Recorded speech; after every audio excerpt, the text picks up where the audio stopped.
Let me pass. I have a message for His Excellency. What is it? Excellency, a man from Captain Lucas's company. What does he want? He claims to have seen a great golden bird flying in the sky. Am I hearing you right? A golden bird? Send him in. You go in. So, you say you saw a golden bird? Yes, Excellency. The bird was bigger than one of our ships. It had the shape of a condor and flew slowly through the sky. Condor as big as a ship and flying, is that it? Huh? It's the truth, Excellency. All three of us saw it. Captain Lucas, too, I swear it. And on its back, it was carrying children.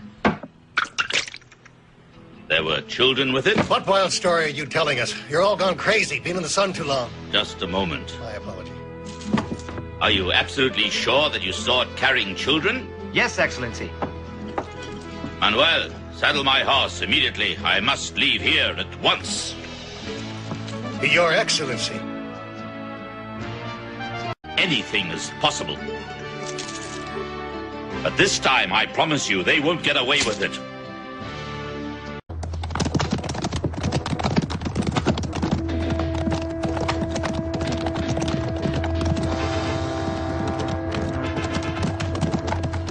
Oh! Lucas! Where's Lucas? I want to see him at once. Who goes there? Oh, I beg your pardon, Excellency. Well, Captain, what is this then? I have been given to understand you and your men saw a golden bird. Yes, just before sunset. It was heading towards the Nazca Plateau. Now I've heard everything. You know where it went, yet you stayed here? Well, I thought it might be better to wait until daylight, spend the night here. Ah! My army, there is no night and day. You will rouse the compound and take the horses and leave now. We'll bring back this giant condor and the children. Yes, Excellency. Wake up! Everybody wake up! Come here, Andreas. You will take me to the Nazca Plateau. The plateau is not far from here. Hiya! Hey!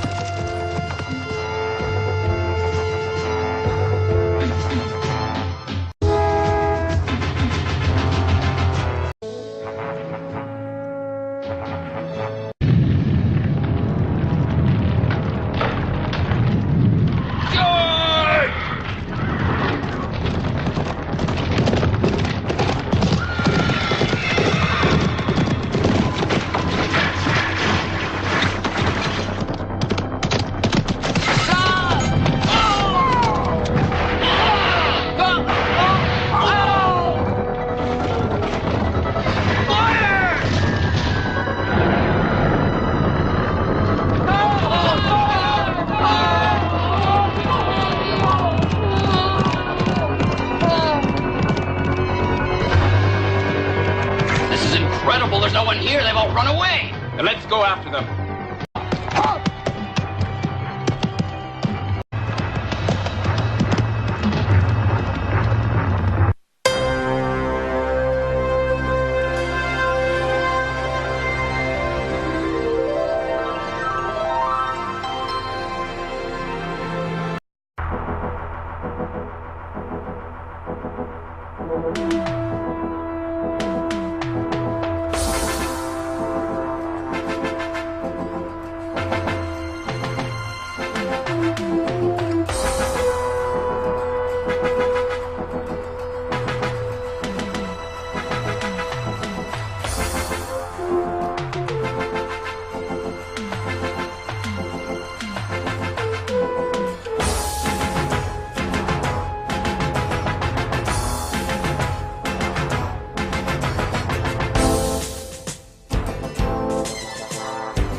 continuous flow of gold to Spain.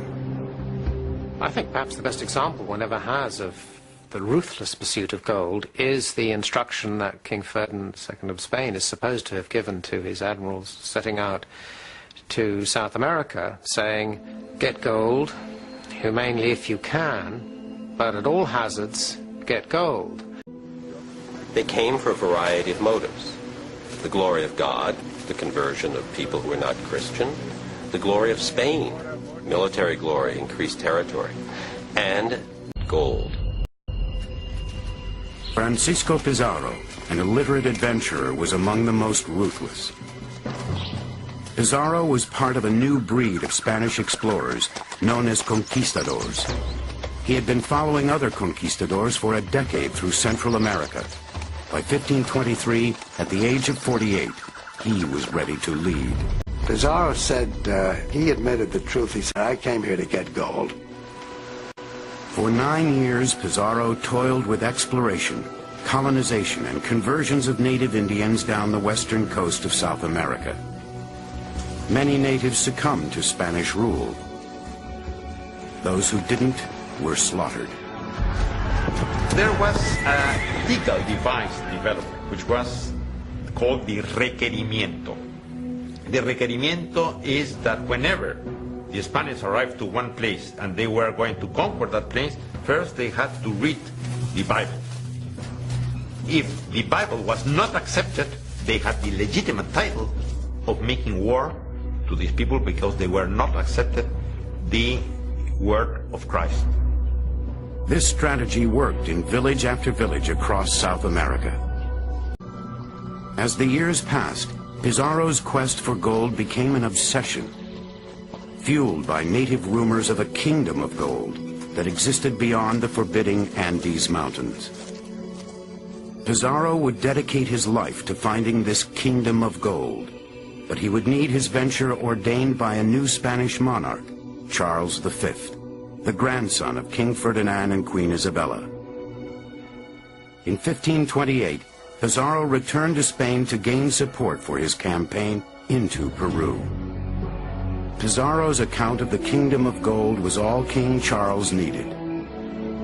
3 years later, Pizarro returned to South America, armed with the authority to begin his conquest of the Inca Empire. Driven by a lust for gold, Pizarro led an army of 200 men on a grueling 6-month journey. Along the way, they destroyed villages, killed natives, and found gold.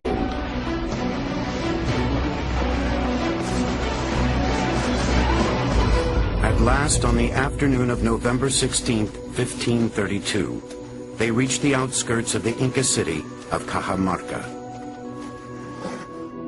In the distance, a shimmering mirage appeared. 40,000 Incas bedecked in gold. So much gold, marveled one Spaniard, that their army blazed like the sun itself. Gold was used to make objects that the Incas could use for ceremonial purposes. These items include vases, jewelry, and most importantly cups, used during ceremonies while making offerings to the gods. The Incas welcomed the small Spanish army as Pizarro prepared to meet a man worshipped by the Indians as a living god, the Emperor Atahualpa, known to his people as the Inca. Nobody would dare to look the face of the Inca because he was a divine person. He was the son of the sun. He was absolutely beyond any kind of human standard. When Atahualpa heard about Pizarro's arrival, he presented gifts that were considered valuable to the Incas. When Pizarro received the dry dog, woven cloth, and other items, he said, "This is trash. This is an insult," and he threw the gifts away. Pizarro wanted gold, but his soldiers were outnumbered 200 to 1. If the Spaniards could capture Atahualpa alive, they would control the entire Inca Empire. Pizarro set a trap by which he would meet the Inca under a banner of truce. Pizarro's men waited in hiding as a gold-plated litter entered the city bearing the Inca. A handsome, muscular man in his 30s. When they approached to Atahualpa, there was this Father Valverde who went to see him with his Bible to read the requerimiento. What Atahualpa did was to grab the Bible, since the priest was saying that it was the word of Christ. He put it in his ear to see if the book was going to tell him something about that. Since he didn't hear anything, he threw the Bible to the ground. At that particular moment is when the order of attacking the Indians was given. Pizarro had offered Atahualpa the most sacred symbol of Christianity, the Bible. And once the Inca had thrown the holy book to the ground, the fate of the Incan civilization was sealed. Pizarro's men opened fire with a volley of muskets and then charged with swords and lances. The wooden spears and arrows of the Incas were no match for Spanish armor. We must recognize that when the Spaniards arrived, they had a long history of war in Europe, in Italy, Switzerland, and in Holland. The Spanish troops were well trained and well experienced with a superior military capacity in firearms, iron, and horses. The sight of the armored men on horseback terrified the Incas. At the beginning, they thought that they were part humans and part horse. The rider of the horse and the horse itself were the same thing. It was the most lopsided victory in history. In half an hour, 5,000 Incas were slaughtered. Not one Spaniard lost his life. Pizarro himself suffered the only wound, a gash to his left hand, received when he protected Atahualpa from a battle-crazed swordsman. The Inca emperor, taken prisoner, tried to bargain for his life. And he made a pact with Pizarro that if he had his subjects bring enough gold to fill this room, Pizarro would let him free. He had promised to fill a room with gold to the height up to his finger standing up reach. Incas proceeded to bring from all over Peru these gorgeous ornaments that they had made, these wonderful works of art. And they piled it up in this room until it was full. The room was filled with more than 5 tons of gold, enough to make each conquistador a rich man. I think someone's calculated in today's terms it would have been worth, I think, somewhere between $50 and $60 million, the amount of gold that came back just from that ransom. The priceless golden treasures of the Incas were melted down and shipped to Spain.